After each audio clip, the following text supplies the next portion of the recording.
When Michael Jordan won his first NBA championship in 1991, something strange happened. The whole world was celebrating. Confetti was falling. Cameras were flashing. Millions of people were screaming his name. He was holding the trophy every basketball player dreams about their entire life. But Michael wasn't looking at the trophy. He was standing in the middle of all that noise and all that joy, and he was thinking about a woman he had never properly thanked. A woman whose face he could barely remember. A woman who had done something on a rainy Tuesday night in 1978 that changed everything, and then walked away without ever knowing what she had done. Because here is the thing most people don't know about Michael Jordan. He almost didn't have a father growing up. Born when Michael was 13 years old, his dad James collapsed with a serious heart problem. The ambulance came. The family sat in a hospital waiting room, not knowing if the man who told the worst jokes and drove all night just to watch his son play basketball was going to make it through to morning. He survived, but not because of luck. He survived because of one young nurse on a double shift who was exhausted and underpaid, and had a baby at home and an exam to study for, and still picked up a chart, read it twice, and said something out loud that a senior doctor did not want to hear. And then said it again. That second sentence saved James Jordan's life. That second sentence gave Michael Jordan his father for 15 more years. 15 more years of long drives and bad jokes, and a face in the crowd that meant more than every other face combined. 15 more years that produced 6 championships, a cultural legacy, and a son who grew up knowing exactly what love looks like when it shows up. Michael never forgot her. He only knew her first name, Clara. So he started looking. He hired researchers. He wrote letters. He chased dead ends across decades. He kept a folder with her name on the tab in a drawer in his office for 30 years. 30 years. Because he had made a quiet promise to himself in that locker room in 1991 that he was going to find this woman and look her in the eyes and say the 2 words he had owed her since he was a boy standing in the rain. It took him until 2021 to find her. And when he finally sat across from Clara in a small conference room in Georgia, she told him something that stopped him completely. She showed him something she had been carrying for 40 years. Something that proved she had been thinking about his family long before he ever started looking for her. And then Rosa, Michael's assistant, found something else. Something Clara herself didn't know anyone had discovered. A secret so unexpected that it reframed the entire story. Not just the night of the double shift, not just the 30-year search, but everything. Who Clara really was that night. What she was actually carrying when she walked into that hospital. Why she fought so hard to be heard in that treatment room when every instinct around her was telling her to stay quiet and stay small. When Michael heard it, he didn't say anything for a very long time.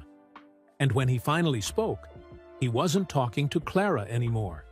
He was talking to his father. Watch this whole video because what happens next is the part nobody talks about. And it will change the way you think about every quiet person who ever did the right thing when no one was watching. The rain came down hard that Tuesday night.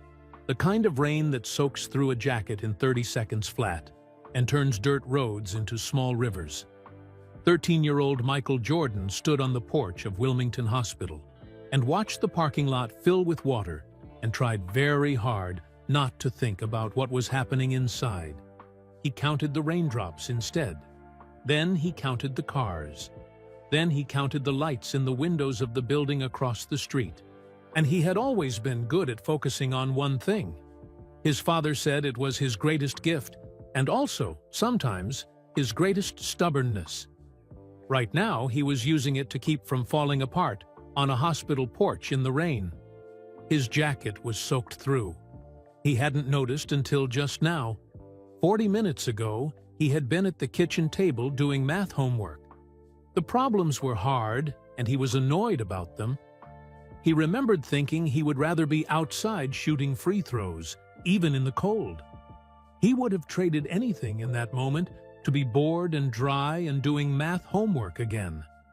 Inside the kitchen, his father James had been sitting in the wooden chair by the window, the one with the uneven leg that wobbled if you leaned to the left, with one hand pressed flat against his chest and sweat running down the side of his face like the rain running down the hospital windows right now. Michael had seen his father hurt before. James Jordan was a large man who worked with his hands and occasionally arrived home with bruises he waved off as nothing. He had a high tolerance for pain and a low tolerance for doctors, which was a combination that had caused Dolores Jordan many years of quiet worry. But Michael had never seen his father look like that, scared. James Jordan did not look scared. He looked like a man who told bad jokes in serious situations and laughed loudest at his own punchlines. And he looked like a man who drove 14 hours straight through the night when something mattered enough and arrived grinning, not tired. He looked like a man the size of a certainty, like something that would simply always be there. He had not looked like that in the kitchen chair. And Dolores, who had seen through every one of James's exaggerations for 20 years and called him on every single one of them, had gone very quiet. That quiet was the thing that moved Michael's feet from the doorway to the porch to the car before he had made any conscious decision to move. The ambulance had taken 11 minutes. Michael knew because he counted those too. Now his sisters were inside the waiting room with his mother. Dolores had sent him out for air 10 minutes ago with the specific, a calm voice she used when she needed everyone around her to hold themselves together so she could hold herself together. Michael had obeyed without a word because he understood the assignment. Hold it together. He pressed his back against the wall under the narrow porch roof and watched a nurse walk quickly across the parking lot with a folder pressed against her chest to keep it dry. She was young, maybe mid-20s, moving fast with her head down. She looked tired in the way of someone who had been tired for a long time and had made a kind of peace with it. She glanced up as she reached the door and noticed Michael standing there alone. 13, soaking wet, jaw clenched like he was trying to keep something from escaping through his teeth. She paused. "You got someone in there tonight?" she asked. Her voice was direct, but not unkind. Michael nodded. She looked at him for a moment with the kind of steady look that some people have. The look that sees you without making a big deal of seeing you. "Okay," she said simply. Not "it will be fine." Not "don't worry." Just "okay." Like she was acknowledging the full weight of what he was carrying without lying to him about how heavy it was. Then she pulled open the door and went inside. Her name tag said Clara. Michael didn't know her last name. He would spend the next 43 years trying to find out.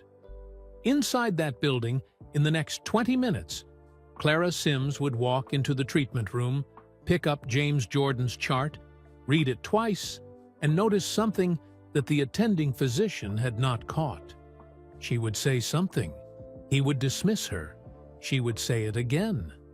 James Jordan would live. And Michael Jordan would become Michael Jordan. And a tired 26-year-old nurse who had a newborn at home and an exam to study for would walk back out into the rain when her shift ended, never knowing what she had just set in motion. Some moments don't announce themselves. They just happen, quiet and enormous, in the middle of an ordinary Tuesday night, while the rain comes down hard and a boy stands on a porch, counting things to keep from crying. James Jordan came home 11 days later, He walked through the front door thinner than when he left, moving carefully like a man who had been reminded that his body had opinions about how it was treated. But he was walking. He was home.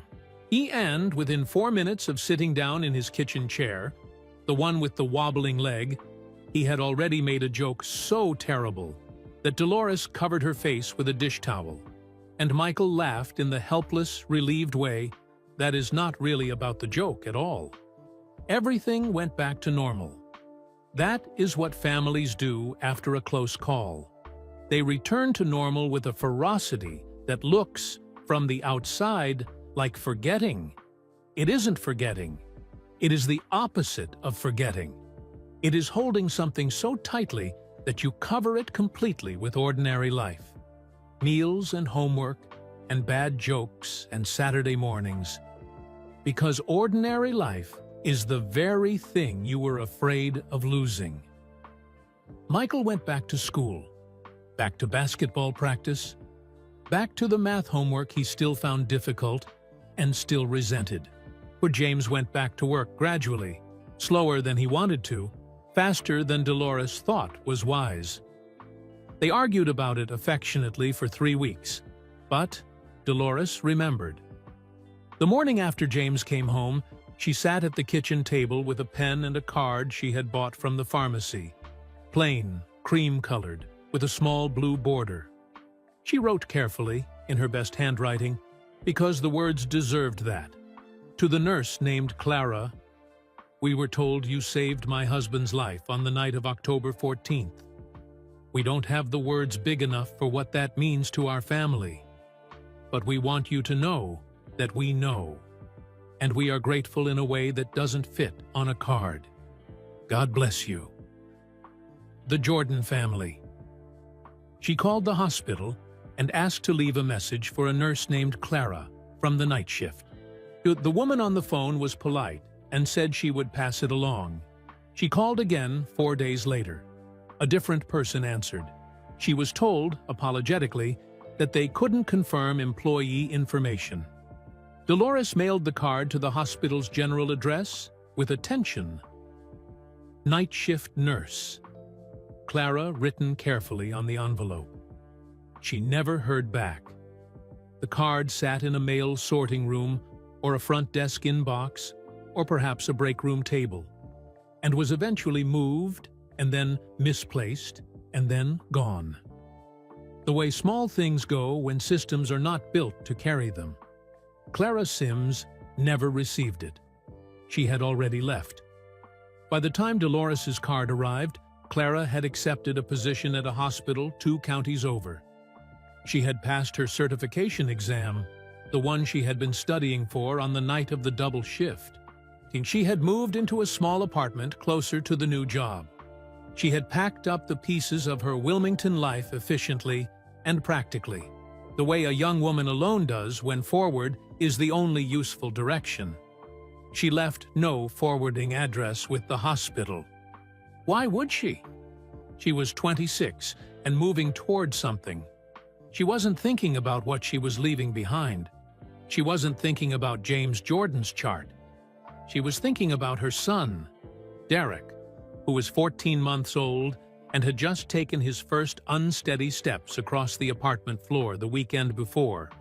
Arms out wide, face bright with the shock of his own capability. The specific joy of discovering you can do something you couldn't do yesterday. Clara had cried at that, privately, in the kitchen afterward. Not sad crying. The other kind. The kind that comes when something small and enormous happens on an ordinary day, and there is no one in the room who understands exactly what it means to you. She was doing a lot of things alone. She was managing. And across 2 counties, in a house where a man with a wobbling chair told bad jokes and a boy shot free throws in the driveway until the light failed. A family used the word grateful, the way you use a word when it isn't large enough, but it is the only one you have. The thank you got lost. But the life it was meant for did not. There are losses that bend you. And then There are losses that reach inside and rearrange everything. The furniture of who you are, the floor plan of how you understood the world, so that even after you rebuild, the rooms are never quite in the same place again. On July 23, 1993, James Jordan was shot and killed while sleeping in his car in Lumberton, North Carolina. He was 56 years old. Michael was in the middle of his 7th NBA season. He had 3 championship rings. He had just finished a commercial shoot the week before, the kind where he laughed easily in front of cameras and made it look effortless because, around that time, most things did look effortless to the outside world. He was at the absolute peak of everything a basketball player could be. None of it mattered on July 23rd. The call came in the morning. Michael took it in a room by himself and came out a different person than the one who had walked in. People who were there that day have described his face in different ways. Blank, destroyed, somewhere unreachable. And the words people use when they are trying to describe something a face should not have to hold. He buried his father in a private ceremony. He grieved privately, which is the only way Michael Jordan has ever known how to do the things that matter most to him. The public got a press conference. The truth got kept close. 5 months later, he retired. The official statement talked about having nothing left to prove, about fulfilling his goals. It was true in the way that partial truths are true, accurate on the surface, incomplete underneath. What was underneath was simpler and sadder. Basketball had been, for his entire life, something he did in front of his father. James Jordan had been the first audience and the most important one. Every move Michael had ever made on a court had been, in some way, made toward the stands where his father sat. Now the stands were empty. What is the point of the performance when the person you most want to see it is gone? He came back, eventually, twice, because the game was also in his blood, and you cannot bleed something out just by willing it gone. But those who watched him in the years immediately after, really watched, past the highlights and the statistics, said there was something different. A weight he carried that hadn't been there before. A shadow behind the brightness. Grief does that. It moves in, and it doesn't fully leave. You learn to live around it, to arrange your days so the light still comes in, but the shadow stays. And in the shadow, Michael kept looking for Clara. It started the year after James died. Michael was 31 years old, briefly retired, and living inside a loss that had no clean edges. He was doing strange things with his grief, playing baseball, which his father had always loved, driving long distances alone, sitting in rooms and not talking, which was unlike him, and going back to October 1978 in his mind, not obsessively, not in a way that interfered with the day, but the way you return to a moment that changed everything, the same way you'd return to a fork in a road you'd traveled and wonder what the other path looked like. He thought about the rain. He thought about the porch. He thought about a nurse with a folder pressed to her chest in a parking lot who had looked at him and said, "Okay," like she understood exactly what he was carrying. He thought about how his father had lived. He thought about the 15 years after that night, 15 years of James Jordan being alive, being present, being the audience in the stands. Michael's rookie season, the first championship. James dancing at the celebration in a way that embarrassed everyone and delighted Michael completely. The nickname whispered before big games, the long phone calls, all of that had existed because a tired young woman on a double shift had read a chart twice. Michael hired a researcher in 1994, a quiet, thorough man named Gerald Fitch, who specialized in locating people and did his work with discretion. Michael gave him what he had. Wilmington, October 1978. Wilmington General Hospital, night shift nurse, named Clara, approximately 26 years old at the time.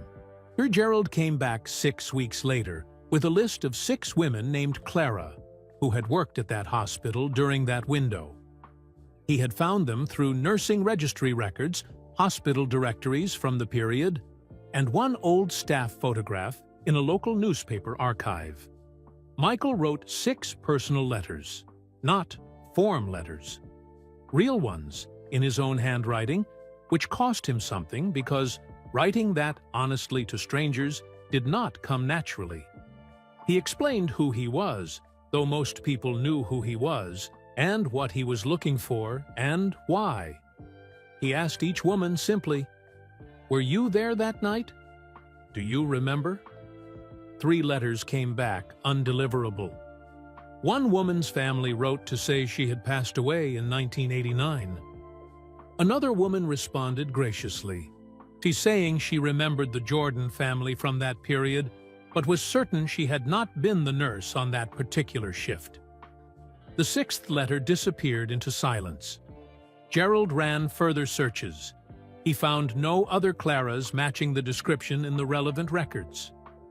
Either the name was incomplete, the records were missing, or she had slipped through the gaps the way people sometimes do when the systems meant to track them were never built carefully enough.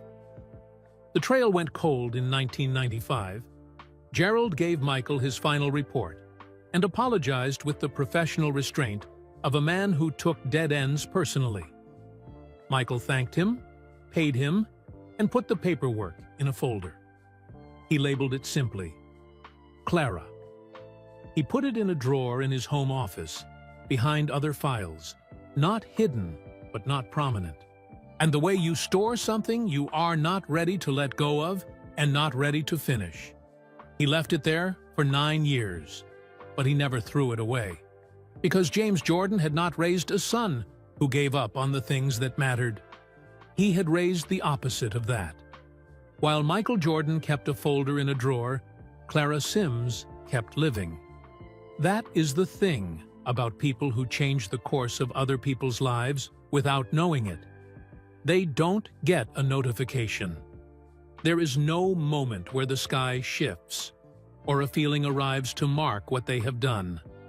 They just continue forward into their own ordinary and extraordinary days, carrying only what they know, which is never the whole story. Clara knew she was good at her job. She knew she worked hard. She knew she showed up when it was difficult and stayed when it was long and spoke up when it mattered, even though speaking up had a cost.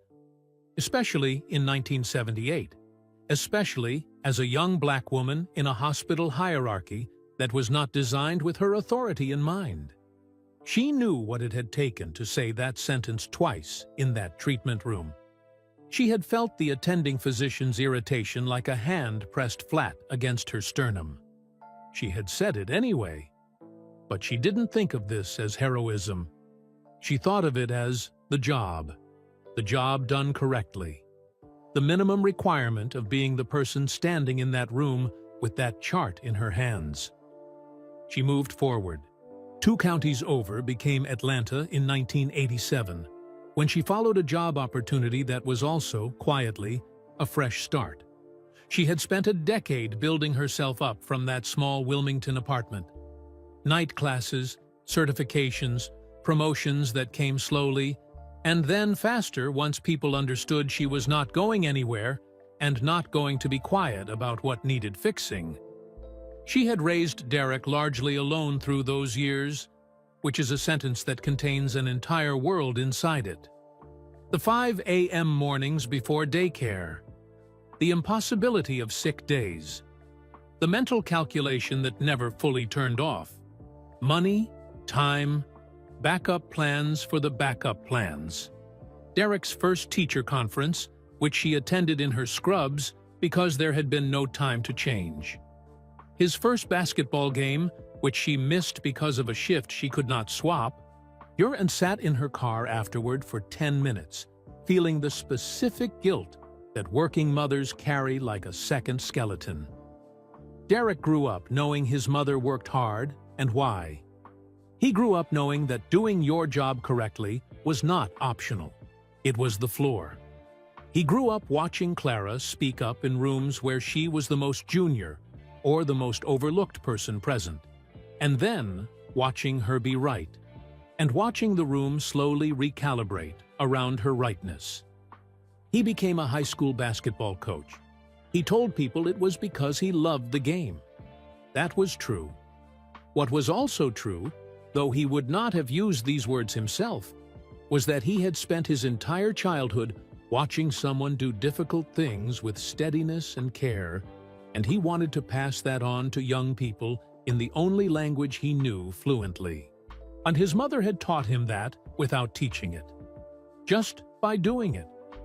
Clara met Desmond Okafor in 1984 in a hospital waiting room. He was there for his mother's knee surgery, reading a paperback novel with great concentration, and Clara had come out to update the family on the procedure. He had looked up from the book and said something that made her laugh despite the professional context and despite herself.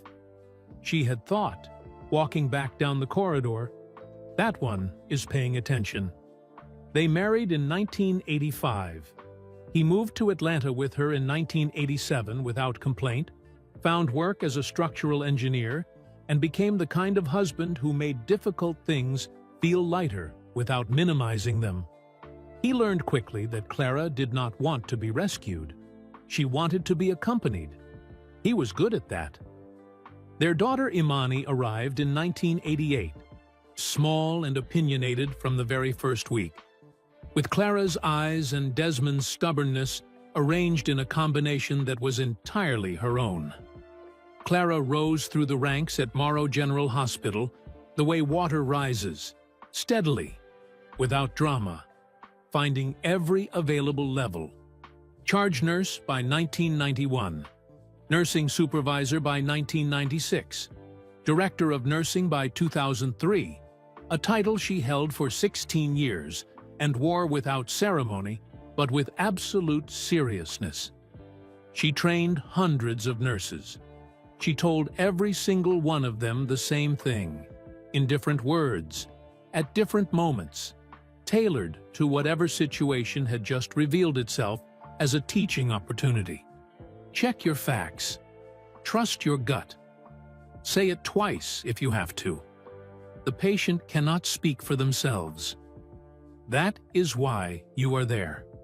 She did not know she was quoting herself from 1978, or she did not know that the principle she had lived by that night, the one that had cost her a moment of discomfort with a senior physician and saved her own integrity along with a stranger's life, had become the foundation of her entire professional philosophy. She did not know there was a folder in a drawer in a home office in North Carolina with her first name written on the tab. She did not know that a man who had stood on a hospital porch in the rain at 13 years old still thought about the nurse who had glanced at him and said, "Okay," and walked inside to do something enormous. She was retired now. She had her garden. She had Desmond. She had Imani and Derek and 4 grandchildren who called her Grandma Clara and tracked mud across her clean floors and ate everything in her refrigerator. She was sitting among her roses on an ordinary Tuesday afternoon when her daughter called from the doorway. "Mama, you need to sit down." Clara looked up. She read Imani's face the way she had read charts for 40 years, carefully, completely, not looking away from what was written there. She put down her gardening gloves. She sat down. Imani sat beside her mother on the garden bench and took a breath so careful it was almost a pause. Clara watched her daughter's hands. Imani was a high school principal, a woman who delivered difficult news to parents, to students, to school boards, and even she was arranging her words the way you arrange fragile things before carrying them across a room. That told Clara something before a single sentence was spoken. She waited. "Mama," Imani began, Oh, do you remember working a double shift in Wilmington in October of 1978? Clara's eyes moved slightly. Not much. The small interior adjustment of someone locating a memory in a place they haven't visited in a long time. I worked a lot of double shifts in Wilmington, she said. A cardiac patient, Imani said. A medication catch. You flagged something the attending had missed. You told me that story once, years ago. You said you almost didn't speak up. I remember the shift, Clara said slowly. I don't remember his name. I never knew his name. Imani nodded. His name was James Jordan. The garden was very quiet. Somewhere in the neighbor's yard, a lawnmower started and then stopped. A bird moved through the roses and was gone. Clara said nothing. His son, Imani continued carefully, God has been looking for you for 30 years. The number landed in the air between them like something physical. 30 years. Imani explained the rest in the steady, factual way she had prepared on the drive over. The podcast, the nursing professor at Emory, the Google alert. The assistant named Rosa Huang, who had called Imani's cell phone 3 days ago with a voice so careful and respectful, it had told Imani everything she needed to know about the kind of man she worked for. She explained who James Jordan's son was. Clara listened the way she had always listened to difficult information. Completely still, completely present, not retreating behind her own reaction while the words were still arriving. 40 years of nursing had made her fluent in receiving things that were hard to hold. When Imani finished, the garden was quiet again.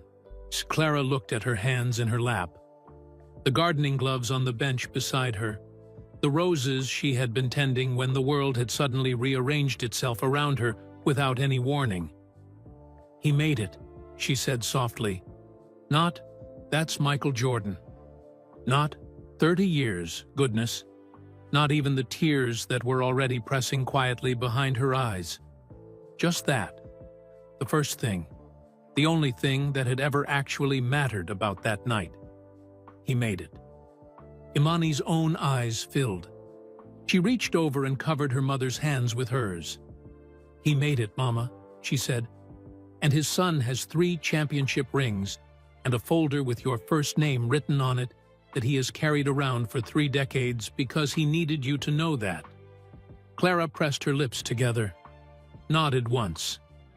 The tears came now, but she let them come quietly, and without performance, the way she did everything that mattered. She thought about the double shift, the exhaustion she had been running on, pure will and strong coffee, and the particular alertness that comes from having a sleeping infant at home and understanding, in the most concrete possible way, that you cannot afford to make mistakes because mistakes have weight, and weight falls on the people you love. She thought about the chart, the small irregularity, the attending physician's face when she had spoken up, the particular expression of a senior man being questioned by a junior woman that she had learned to read and learned to withstand in equal measure. She thought about saying it twice. Such a small thing. One sentence, repeated. Such an enormous thing. One sentence, repeated. He wants to meet me, Clara said. It was not a question. Yes, Imani said. Only if you want to. Rosa made that very clear. He said, and she quoted him exactly because I asked her to, he said, please do this gently. She doesn't owe me anything. This is for her to decide. Clara was quiet for a long moment. A man who understood that the person who saved something doesn't owe the thing they saved. That was a man someone had raised correctly. She wondered briefly what James Jordan had been like. Then she realized she was about to find out. Tell her yes, Clara said. She picked up her gardening gloves and looked at them for a moment, and then set them down again. She wasn't going to be able to go back to the roses today. Some afternoons simply become something else entirely, and the roses understand. She stood up and walked inside to find Desmond. She needed someone to know. Desmond was in the living room watching a home improvement show with the volume slightly too loud, the way he had watched television since turning 65 and deciding that life was too short for quiet programming. Clara stood in the doorway for a moment, just looking at him. He had reading glasses pushed up on his forehead that he had forgotten were there. He was wearing the old green cardigan she had tried to throw away twice, and he had retrieved from the donation bag twice, with the calm determination of a man who knew what he valued. His socked feet were crossed on the coffee table. 36 years of marriage lived in that image. He felt her looking and turned, read her face immediately, the way he had learned to read it over 3 decades. Not always correctly in the early years, but accurately now. The way you learn a language through long immersion, until one day you stop translating and simply understand. He reached for the remote and turned the television off. "Sit down," he said. Not because she seemed unsteady, because he could see she was carrying something, and he wanted to be close enough to help carry it. She sat beside him and told him everything. Desmond listened without interrupting. This was one of his great skills, the ability to be fully present inside someone else's story without inserting himself into it before it was finished. Clara had loved this about him from the waiting room onward. When she finished, he was quiet for a moment. Then he said, "So, all those years ago, before Derek could walk, running on no sleep, you spoke up in that room." He said it simply, factually, like he was reading back something she had written to make sure he had understood it correctly. "Yes," Clara said, "and a boy grew up with his father because of it." "Yes." Desmond nodded slowly. He looked at the blank television screen and then back at her. "Clara," he said, "I have known you for 40 years, and you have never once done anything halfway." He paused. "I am not surprised. I want you to know that. I am not surprised at all." She laughed at that, a short, genuine laugh that surprised her by arriving so quickly through everything else she was feeling. That was Desmond. That had always been Desmond. She leaned her head against his shoulder. They sat like that for a while in the quiet living room, the television dark, the afternoon light coming through the curtains at a low October angle. And Clara let herself feel the full size of what had just landed in her ordinary Tuesday. A boy had stood in the rain for 11 minutes counting things to keep from crying. A man had kept a folder for 30 years. And she had been the thing they were both, in different ways, holding on to. She had not known. She could not have known. But sitting there in the particular piece of Desmond's shoulder, she understood something she would not have had the words for at 26. That the things you do in the dark, when no one is watching, when you are tired and uncertain, and the person with authority is looking at you with impatience, those things do not disappear. They travel forward. They become other people's stories. They become boys who grow up with their fathers. Championships won in front of parents in the stands. Long drives through the night, just to be present for something that matters. Bad jokes in kitchen chairs with wobbling legs. 15 years of ordinary, extraordinary life. She had given someone 15 years without knowing she was giving anything at all. Desmond's hand covered hers on the armrest. "Do you want to meet him?" he asked. "I already told Imani yes," she said. He nodded once, not surprised. "Then I'll iron your blue dress," he said. She lifted her head and looked at him. "You'll come with me," she said. "Where else would I be?" he said. Not a question. Simply the most obvious fact in the room. She looked at him for a long moment with the specific tenderness of a woman who has chosen correctly. Then she stood up, smoothed her clothes, and went to call Imani back. There was a meeting to arrange, a man to finally face, with 30 years to close the distance on. She was ready. They had offered her everything. Rosa had called the week before with a list of options delivered in the careful tone of someone who had been instructed to make absolutely certain the other person felt no obligation. A flight to wherever Michael was, a hotel suite, a private ceremony with whatever shape Clara wanted to give it, a foundation event if she preferred something larger, something public, something that honored nursing in a broader way. Clara had listened to the full list politely.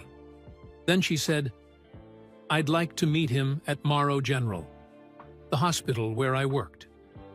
Rosa had paused, not long, just the small pause of someone recalibrating, and then said, "Of course, wherever you're most comfortable." That was not quite why Clara had chosen it.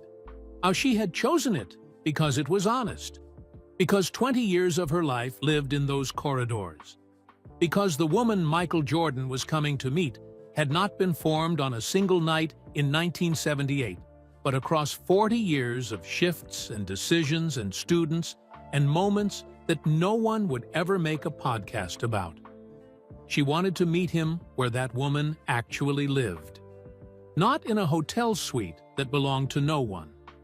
She arrived 20 minutes early. Desmond drove her and waited in the car at her request. Not because she wanted to be alone, but because she understood instinctively that this first moment needed to be just the two of them.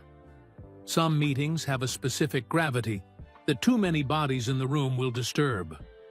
The small conference room had been cleared and set simply. A table, chairs, coffee in a plain pot, roses, cream and pale pink, not dramatic, exactly right, in a vase by the window. Clara noticed that someone had paid attention. She appreciated it without saying so. She sat in the chair closest to the window and looked out at the parking lot and did the thing she had taught her nurses to do before difficult conversations. She breathed. She arrived fully in her body. She released the need to control what was about to happen and simply prepared to be present for it. She heard the door open behind her. She stood. Michael Jordan was taller than she expected. She had been told. Imani had mentioned it. Desmond had said it while watching an old game on television the night before. But knowing a thing and standing 3 feet from it are different experiences. And he was 58 years old, and the years were on him in the way they settle on people who have lived with full commitment. Not heavily, but visibly. Gray at the temples. Something in the set of his shoulders that was both powerful and, right now, uncertain. He walked across the room toward her, and she noticed his eyes first. She had looked into a great many eyes over 40 years of nursing. Eyes told you things patients couldn't say, or wouldn't say, or didn't know they were saying. Michael Jordan's eyes were doing several things simultaneously. Gratitude and grief and relief, and something that looked very much like the face of a 13-year-old boy in a rain-soaked jacket, who had made a deal with God in a hospital parking lot, and was only now, decades later, finding out the terms had been honored. He reached out to shake her hand, and he stopped. He stood in front of her with his eyes full and said, "I've been looking for you for 30 years." Clara felt the words arrive in her chest.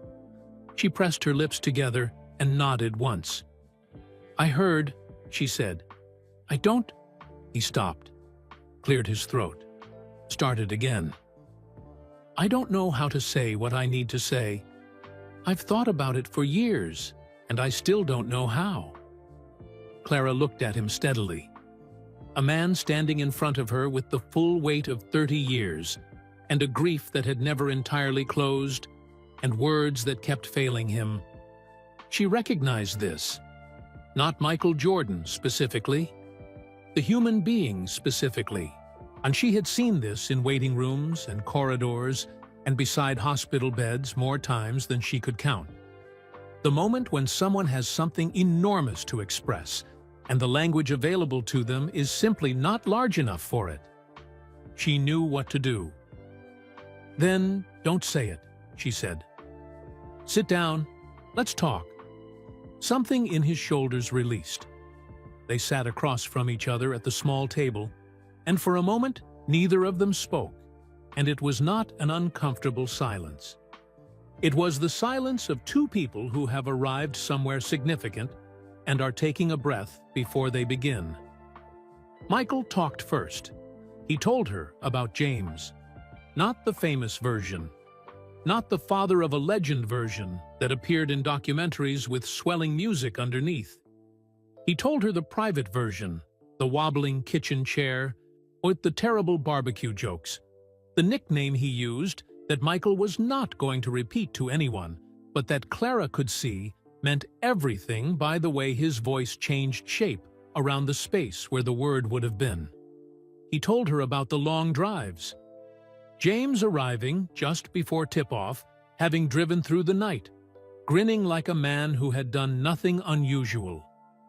He told her about catching his father's eyes across packed arenas, the specific experience of performing at the highest possible level and having one face in the crowd that meant more than all the others combined.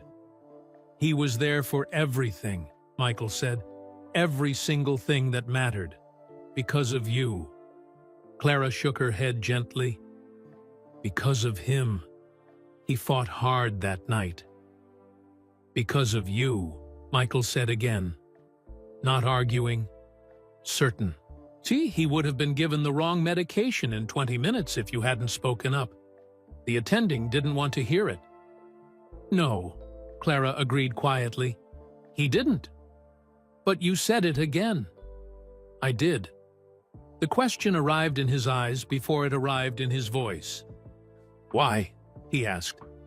"When he pushed back, when he looked at you the way I imagine he looked at you, why did you say it again?" Clara was quiet for a moment. She looked past Michael at the window, at the parking lot outside, ordinary and unheroic in the afternoon light. She thought about being 26 years old and exhausted and new and completely certain. She looked back. "Because I was right," she said simply. And being right mattered more than being comfortable.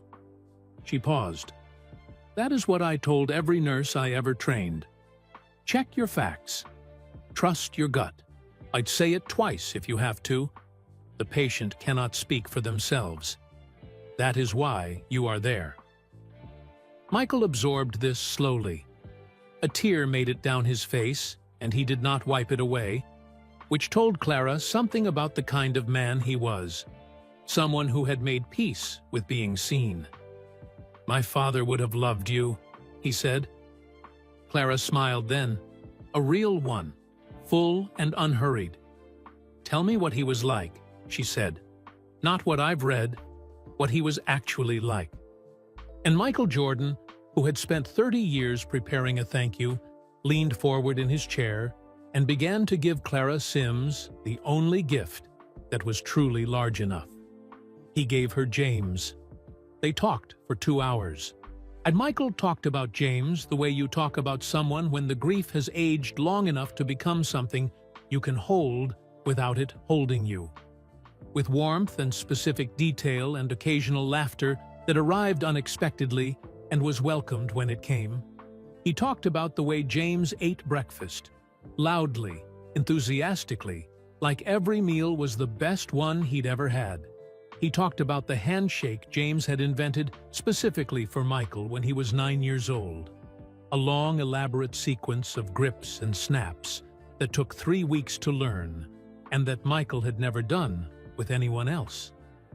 He talked about James falling asleep in the front row of a school play and snoring audibly, and then waking up for the curtain call and applauding louder than anyone in the building. Clara laughed at that one, but Michael looked at her laughing and something shifted in his face. A softening, a gratitude, because she was laughing at James specifically, and James deserved to be laughed at specifically. And there was a particular comfort in watching someone who had never met your father find him funny and real and worth knowing. He talked for a long time. Clara listened the way she had always listened, completely, without rushing the other person toward a conclusion, understanding that sometimes the talking itself is the thing that is needed, and not the arrival at any particular destination. When Michael finally reached the silence at the other side of everything he had been carrying, he looked at Clara and said quietly, "Thank you for listening to all of that. Thank you for telling me," she said. And she meant it precisely. She had spent 40 years caring for strangers at the worst moments of their lives and never getting to know what happened next. This was the rarest thing. The afterward. The full story. She had not known until today how much she had needed to hear it. Michael reached into the inside pocket of his jacket. He placed an envelope on the table between them and slid it toward her. Clara looked at it, then at him. "What is this?" "Something Rosa found while she was doing research," he said. "I thought about whether to give it to you. I decided you should have it." Clara picked up the envelope. It was not sealed. She opened it and removed a single folded piece of paper. She unfolded it. It was a card. Cream-colored, small blue border, slightly faded at the edges, with the particular softness of paper that has aged in a drawer somewhere for a long time. The handwriting inside was careful and neat. The handwriting of someone who had taken their time, who had believed the words deserved that. Clara read it. She read it again. Dolores Jordan's thank you note. Written in October 1978. The one that had been mailed to a general hospital address with "Attention, night shift nurse, Clara" on the envelope and had never arrived. Rosa had found it during her background research in a box of unsorted administrative mail from Wilmington General that had been donated to a local historical archive in 2009 when the hospital underwent renovation. The box had sat in the archive for 12 years, catalogued but unexamined, until Rosa's thorough and slightly obsessive research had led her there. The card had been there the whole time. 43 years in a box, waiting. Clara's hands were very still on the table. Her eyes moved across Dolores Jordan's words slowly, reading each one with the full attention it had been written with. "We don't have the words big enough for what that means to our family, but we want you to know that we know." She reached the last line and stopped. She read it twice. "God bless you. The Jordan family. The Jordan family." Written in 1978, when Michael was 13 years old and standing on a porch in the rain and making deals with God. Written by a mother who had tried, quietly and persistently, to say thank you to a woman she never got to find. Clara folded the card carefully along its original crease. She held it in both hands for a moment, and then she looked up at Michael and said, "Your mother tried." "She tried," he confirmed softly. "She always tried." Clara nodded. She set the card down gently on the table between them, like something that had finally arrived at the place it was always meant to reach. Then she said, "Wait here." She stood and left the room. She was gone for 4 minutes. Michael sat in the quiet conference room and looked at his mother's handwriting on the card and felt something settle in him that had been unsettled for a very long time. Clara came back carrying a small envelope of her own. She sat down and placed it on the table. "I want you to have this," she said. Michael looked at it. "What is this?" "Open it at home," she said. "Not here." He looked at her face. She was not being mysterious. She was being deliberate, giving him the privacy to receive whatever was inside without an audience, even a kind one. He nodded, picked it up, placed it carefully in his jacket pocket. He did not open it in the car. He sat in the back seat on the drive to the hotel and looked out the window at suburban Atlanta moving past in the late afternoon light, and felt the envelope's presence in his pocket, the way you feel something small and important, aware of it constantly, not yet ready. He opened it in his hotel room that night, alone, sitting on the edge of the bed with the city quiet outside the window. Inside was a folded piece of paper, old paper, cream-colored, with a hospital letterhead from Wilmington General. The date at the top was October 14th, 1978. A nursing note. Clara's own handwriting, small and precise, not exactly as it had been on the night she wrote it. He read it slowly.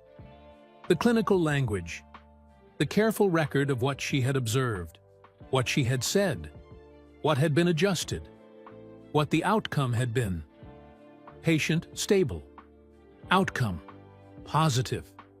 He reached the bottom of the note. At the bottom, in slightly different ink, added later he could see, at some other moment in some other year, were 5 handwritten words. He read them once.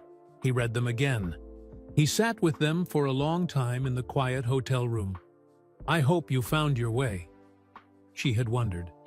In the middle of her own hard years, raising Derek alone, working double shifts, studying for exams that would build the future she needed, she had gone back to this note and added 5 words for a stranger she would never see again.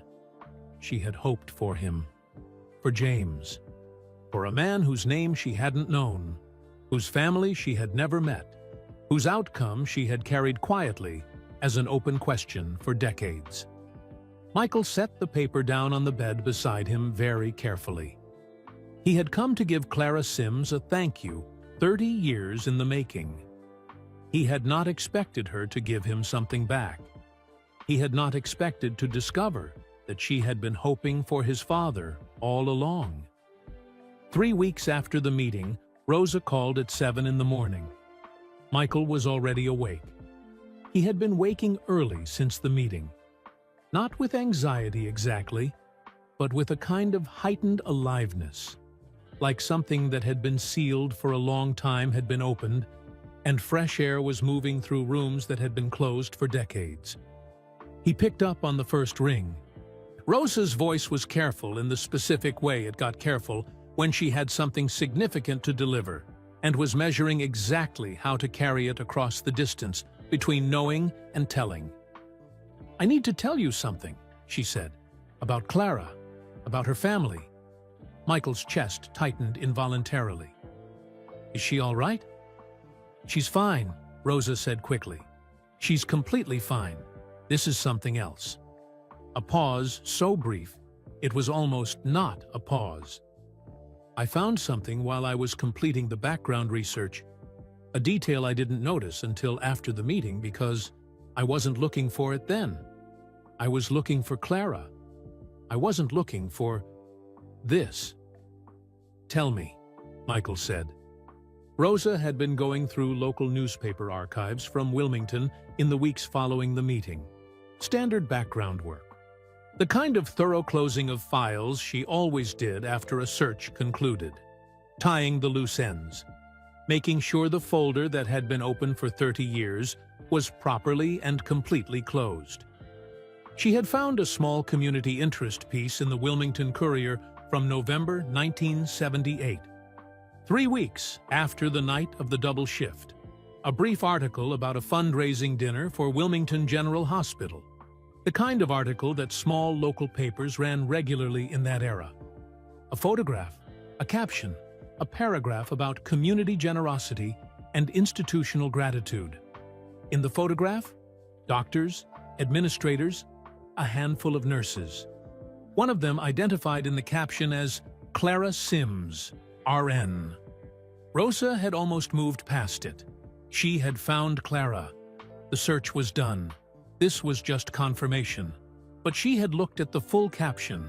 And standing directly beside Clara in the photograph was a man identified as a hospital donor and community volunteer. A Wilmington businessman who had given regularly to the hospital throughout the late 1970s. A man with a broad smile and his hand raised in a small wave toward the camera, caught mid-gesture, looking like someone completely at ease in any room he entered. His name in the caption was Robert James Peoples. Rosa had noted the name and continued. Then, something made her go back. She ran Robert James Peoples through the standard searches. Wilmington businessman, born 1941, died 1999, modestly successful in commercial real estate, no criminal record, no particular public profile, a man who had lived and worked and died in the same small city without ever becoming notable beyond the people who knew him personally. Unremarkable in every way except one.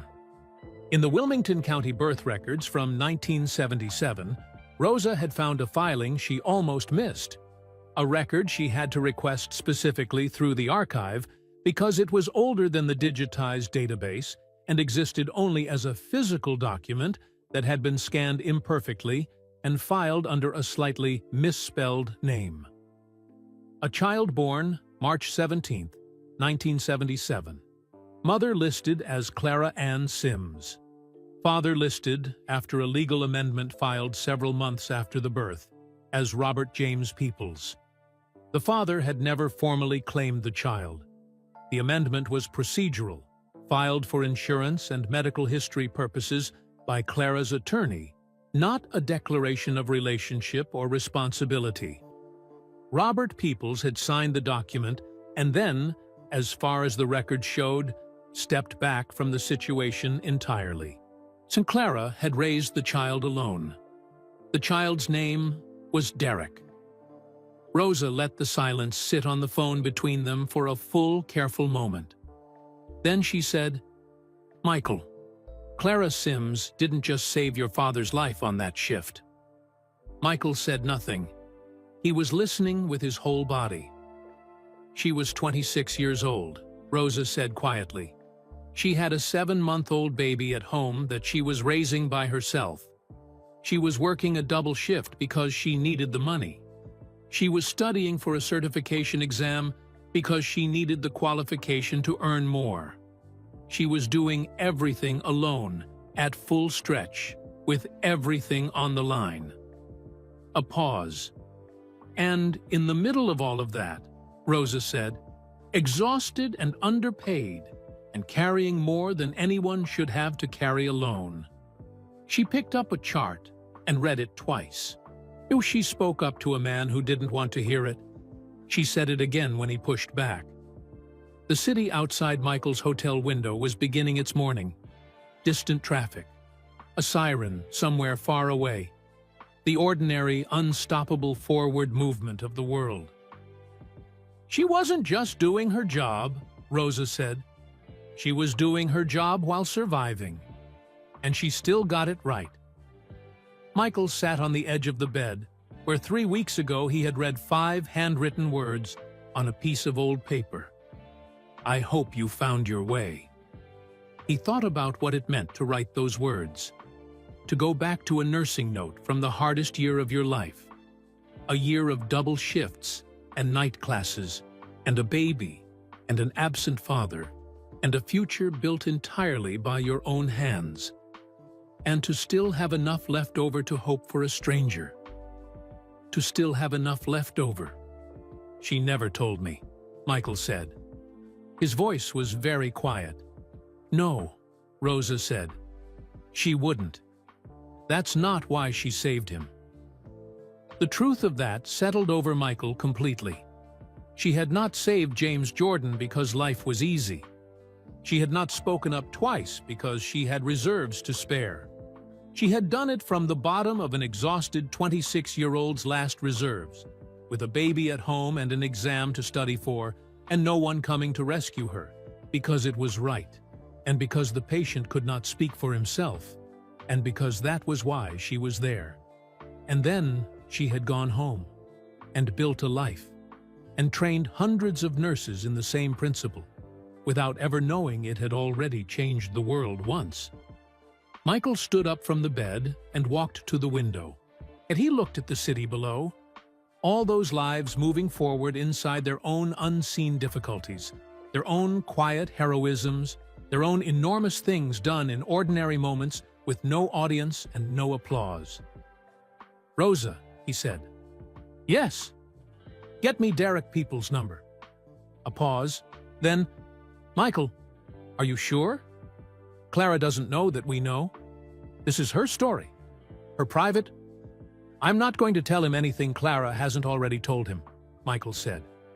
"I just want to meet the man she raised." He paused. "The man she was protecting when she saved my father." Rosa understood. "I'll find him," she said. Michael stood at the window for a long time after the call ended. He thought about a young woman in a hospital parking lot in the rain, walking fast with a folder pressed to her chest, exhausted and alone and moving forward anyway. And he thought about her glancing at a boy on a porch and saying, "Okay," in the voice of someone who understood exactly what was being carried. She had understood because she was carrying something too. They had both been standing in the same rain. He just hadn't known it until now. Derek Peoples was 54 years old when Michael Jordan called him on a Tuesday morning in October 2021. He was sitting in his car in the parking lot of the high school where he coached basketball, eating a sandwich he had made too early that morning and drinking coffee that had gone cold, reviewing practice notes on a clipboard the way he did every day before the building opened and the noise began. His phone rang. He looked at the number. Didn't recognize it. I'd almost let it go to voicemail, the way he let most unknown numbers go to voicemail, because unknown numbers were rarely good news in his experience. Something made him answer. "Derek Peoples?" The voice was unhurried and direct, and immediately recognizable in the way that perhaps a dozen voices on earth are immediately recognizable. Derek put down his sandwich. "Yes," he said carefully. "My name is Michael Jordan. I knew your mother before you did." A pause, warm and deliberate. "I'd like to tell you what she did." Derek Peoples sat in his cold car in a quiet parking lot and listened. He had heard his mother described many ways over the course of his life. Strong, principled, tireless, honest. The kind of woman who said difficult things twice if she had to. He had never heard her described as the reason a legend existed. He pulled out his own clipboard and turned it over. He needed something to write on. Because what Michael Jordan told him next took a long time to tell and deserved to be written down. Every word of it, carefully, in the small, precise handwriting of a man who had learned from watching his mother that some things are too important to trust only to memory. When Michael finished, Derek sat quietly for a moment. Then he said, "She never told me any of this." "I know," Michael said. "That's exactly why I'm telling you." Derek looked through his windshield at the school building where young people arrived every morning to be shaped by someone who believed in their capability before they believed in it themselves. He thought about his mother in her rose garden. He thought about what it meant to do something enormous in the dark and ask nothing in return and simply go home and keep going. "Mr. Jordan," Derek said quietly, "can I ask you something?" "Anything," Michael said. "Did she seem, when you met her, did she seem like she was at peace? Like she'd had a good life?" The question arrived with everything inside it. A son's whole love, a whole life of watching and wondering and being grateful in ways too large to speak directly. Michael didn't hesitate. "Derek," he said, "your mother walked into that room like a woman who knew exactly who she was." He paused. She had roses on the conference table. She made me sit down and tell her about my father, like she had all the time in the world. She laughed at his jokes. Another pause, and his voice carried something in it that was not quite a smile, but was close. She told me being right mattered more than being comfortable. And then she looked at me like that was the most obvious thing she had ever said. Derek exhaled. A long, slow breath. The kind that releases something that has been held for longer than you realized you were holding it. "That's her," he said softly. "That's exactly her." They spoke for another hour. By the end of the call, Derek had accepted an invitation to bring his daughter Maya to a small private event in Charlotte the following spring. An announcement Michael was not yet ready to make publicly, but was ready to make to the people it most directly concerned. When Derek walked into the school that morning, he stopped in the corridor outside his office and stood for a moment with his hand on the doorframe. He was a basketball coach in the same city where his mother had saved a man's life without knowing whose life she was saving. He had grown up watching her speak up in rooms that didn't expect her voice, and be right and keep going. He had built his entire coaching philosophy on the same foundation she had built her nursing career on: show up completely, do the work correctly, care more about the person in front of you than about your own comfort. He had learned it by watching her. He had not known until this morning that the world had already been changed by it once. He went inside and coached practice. He coached it differently that day, with a particular attention, and a particular intentionality, and his players noticed without knowing why. He stopped the drill 3 times to make a specific point about effort applied in moments when no one was watching, about doing the right thing when it is inconvenient, about saying the difficult thing twice when you know you are correct. One of his players, a 15-year-old named Marcus, who reminded Derek of nobody so much as a young Michael Jordan in the specific relentlessness of his focus, stopped during a water break and asked, "Coach, why does that matter so much to you today?" Derek looked at him for a moment. "Because someone taught me," he said, "that the things you do when no one is watching are the most important things you will ever do." He paused. "And today, I found out she was right." Marcus nodded slowly, and with the particular seriousness of a young person receiving something they don't fully understand yet, but can feel the weight of. He went back to the drill. He worked harder for the rest of practice than he had worked all season. In the spring of 2022, in a small conference room in Charlotte, North Carolina, not far from Wilmington, not far from the hospital where a boy had once stood on a porch in the rain, Michael Jordan announced the establishment of the James R. Jordan Nursing Excellence Fund. 3 North Carolina hospitals, full scholarships for nursing students from low-income backgrounds, priority given to single parents. Clara sat in the front row in her blue dress. Desmond sat beside her in a pressed shirt, his reading glasses for once not pushed up forgotten on his forehead, paying complete and deliberate attention. Derek sat on Clara's other side with his daughter Maya, who was 18 and going to university in the fall on the very first scholarship the fund had awarded, and who kept looking around the room with the bright, stunned expression of someone who has just discovered that their ordinary family is not ordinary at all. Michael stood at the front of the room and spoke without notes. He told the story from the beginning. The rain, the porch, the 11 minutes. He told it carefully, completely, without leaving out the difficult parts. His father's death, the 30 years, the cold trail, the folder in the drawer. He told it the way it deserved to be told. When he got to the part about Clara saying it twice, he stopped and looked directly at her. "She was 26 years old," he said. "She had a 7-month-old at home, and she was running on no sleep and sheer determination. And she picked up a chart and read it twice and told a senior physician he needed to look again. He paused, and then, when he pushed back, she told him again. The room was very quiet. "That second sentence," Michael said, "is why I'm standing here. That second sentence is why my father lived long enough to see me win. Long enough to drive through the night just to be in the stands. Long enough to make me laugh and make me crazy and make me the man I am." His voice held steady, but only just. One sentence, said twice, by a tired young woman who could have stayed quiet, and no one would ever have known.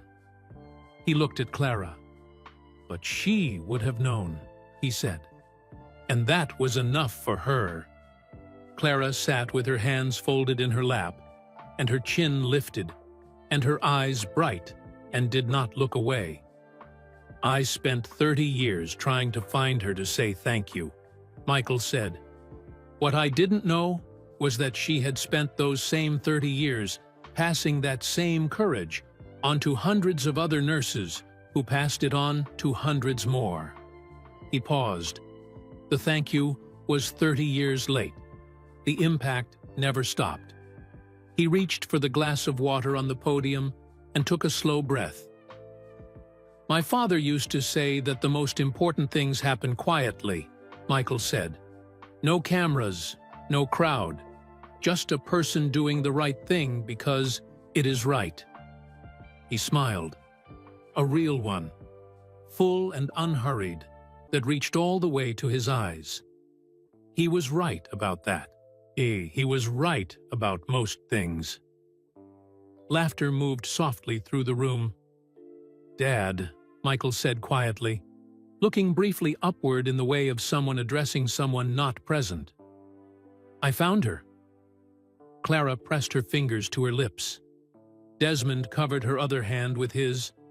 Derek looked at his mother's face and saw everything. The 26-year-old and the 69-year-old, and every year between them. All the double shifts, and the night classes, and the difficult sentences said twice, and the students trained, and the lives saved, and the roses tended in the garden of a life built entirely by her own hands. Maya, 18 years old, watched all of it. She filed it away in the careful way of a young person who understands they are witnessing something they will spend the rest of their life trying to live up to. And she went on to become a nurse. She spoke up twice in her first year, and her second. And every year after that, in treatment rooms and corridors, and nursing stations and staff meetings, in every room where someone needed an advocate and couldn't advocate for themselves. She thought of her grandmother every time. Some things don't end. They just become the beginning of something else, passed forward through generations like a specific kind of light. The kind that doesn't diminish by being shared, but grows, multiplies, fills rooms that haven't been built yet with warmth that started in a rainy parking lot in Wilmington in 1978, when a tired young woman pressed a folder to her chest and walked through a door and decided that being right mattered more than being comfortable. One sentence, said twice, still traveling. See, and that is the story of Michael Jordan, a nurse named Clara, and one sentence said twice that changed everything. Before you go, drop a comment right now and tell me where you are watching from. It could be New York or Nigeria, London or Lagos, a small town nobody has heard of, or a big city that never sleeps. I read every single comment, and I genuinely want to know where in the world this story found you today. If this story moved you even a little, if it made you think about someone in your own life who did something quietly enormous and never got thanked for it, hit that like button right now. It takes 1 second, and it tells the world that stories about real human goodness are worth sharing. And if you believe that kindness deserves an audience, that the Claras of this world deserve to be seen and celebrated, then subscribe to this channel so you never miss a story like this one. Every single subscriber is another person choosing to spread something good through a world that needs it badly right now. We are building something here together, one story at a time, one act of quiet courage at a time. Because if a tired 26-year-old with a baby at home and everything on the line could speak up twice in a room that didn't want to hear her, the least we can do is pass her story on. Click the video on your screen right now. The next story is already waiting for you, and it is just as powerful as this one.